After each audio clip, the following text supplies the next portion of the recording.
Gusto ko po mabuhay. Maswerte po ako. Nakapunta po ako dito sa Singapore. Pero lagi po ako nagigilty. Kasi ayoko, ako lang meron. Hindi ako papayag, ako lang meron. Pag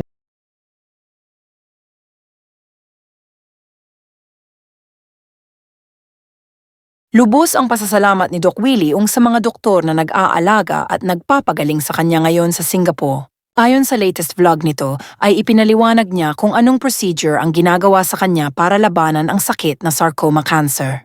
Ayon kay Doc Willie, ang dating 16 cm na bukol ay ngayon ay nabawasan na.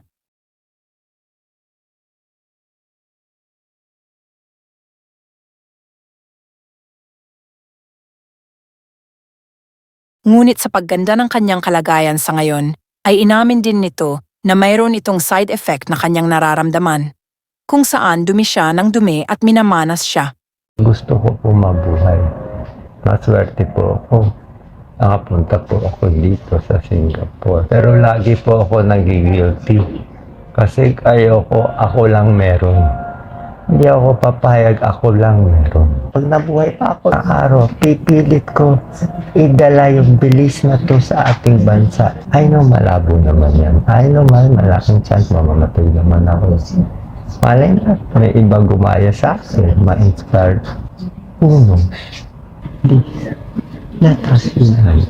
Let us unite. Please. Please, come on out.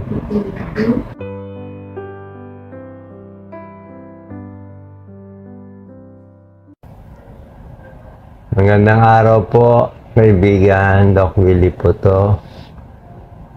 Kwento ko lang po sa inyo nangyari ngayon sa akin. Anong araw na ngayon? September 11, Wednesday. September 11, 9 p.m. Kaninang umaga, nabigyan po ako ng isa pang chemotherapy. Ang pangalan po niya ay Avastin. Maganda po siya. At trabaho po niya ay pinapaliit niya yung blood supply ng cancer. Yung 16 cm sarcoma na nasa tiyan ko. So parang ginugutom nila yung sarcoma. So ang problema lang, may side effect yung gamot. Kanina nagtae ako. Side effect. Masakit ang ulo, tiis. Pero ang problema yung fever. Umabot mga 38.5. Pero grabe po yung chills. Yung chills kasi parang katapusan mo na yung chills. 4 na blanket na chills pa rin. Isa din nangyari sa akin, nag-umpisa po ako as 75 kilos. Ngayon ay palagay ko 66 kilos na lang ako. Kasi puro extravascular space of water. Ibig sabihin, yung tubig wala sa loob ng blood vessel, nasa paa, nasa hita yung manas. So kahapon, 4 na litrong tubig na nilabas ko. Ngayon, 3 litro. Bawas na manas ko dito, bawas na manas ko sa tiyan, maliit na yung bukol, bawas na yung manas ko sa hita, sa paa. Ngayon, ang manas ko na lang nasa paa at ankle. Ang problema pala, pag tinanggal mo lahat ng manas, tira na lang sa'yo, butot, balat. So, pag butot, balat ka, sobrang lamig. Sobrang lamig. Bakit ko ginagawa ito? Gusto ko po mabuhay. Maswerte po ako. Nakapunta po ako dito sa Singapore. Pero lagi po ako nagigilty. Kasi ayoko, ako lang meron. Hindi ako papayag, ako lang meron. Isang tingin ko pa lang sa bilis ng gamutan nila. Ang bilis, speed, ang coordination, ang bilis. Grabe. Sa araw, pipilit ko idala yung bilis na to sa ating bansa. Pero hindi daw madali. Hindi daw makukuha ng 1 taon, 5 taon, 10 taon. Aabutin daw tayo ng 50 taon, 50 years. Hindi ko bakit 50 years. Kasi daw dapat mag-umpisa sa baby. Baby pa lang, papagalingin mo na. Baby pa lang, malusog na. 5-year-old, libre na. Pagkain, bakuna. Grade school, high school, dapat lahat libre. College, lahat libre. Para pag libre lahat, makakakuha tayo sa palagay natin, 50 million nag-aaral na libre. Marami tayong genius. Tapos yung pinakamagaling sa 50 million natin na nag-aaral, papadala ng gobyerno libre. Libre sa Stanford, sa New York. Ibig sabihin yung mga genius nila, papadala dito, papadala doon, libre lahat. Pag libre na sa lahat, pagbalik dito, genius na sila. Ba't sila genius? Kasi nga, bata pa, kompleto nutrition, walang bulat eh.